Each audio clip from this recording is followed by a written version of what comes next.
So, Tony, obviously in your first profession, let's call it that, as a professional athlete, you always knew that there was going to be a short lifespan, right? I mean, that's just the nature of the beast. So you've been forced to maybe do this transition thing. And it's not, for you, it's not even an encore. It's just the next thing and the next thing. But I actually think that might be a pattern for other people to think about more deliberately. So it isn't just you have a career and then you want a little bit more. What have you learned by making 3 quite significant transitions, completely different careers in completely different industries? As you reflect on that, is there anything that you've learned that you can share with the rest of us who might be thinking about doing something similar? Quite honestly, both of them were kind of enforced. The first one, because I got getting slower and getting caught by the big guys, so it was time to stop as the speed sort of started dwindling. COVID brought an end to my aviation career, or at least it brought an abrupt halt to it.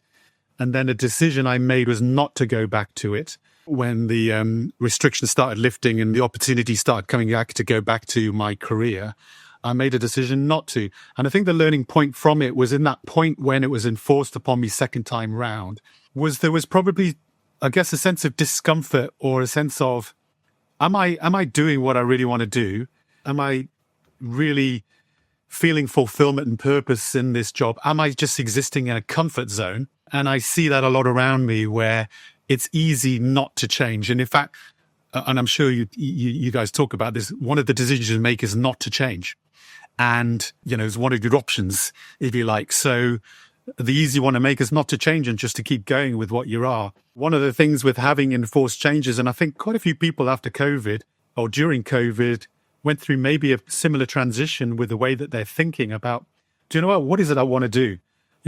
Is what I was doing before in that career fulfilling me in the way I was? And I could tell it hadn't. And so it was quite an easy decision for me to make not to go back into it.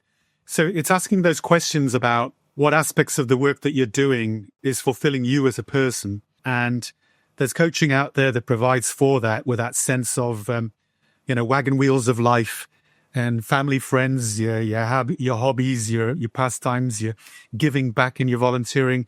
What aspects of your life are you ticking? Where are you just coasting? And having a sense of challenging that and having a sense of a growth mindset to say, could I do better? And sometimes it's not a radical change, but sometimes change is good.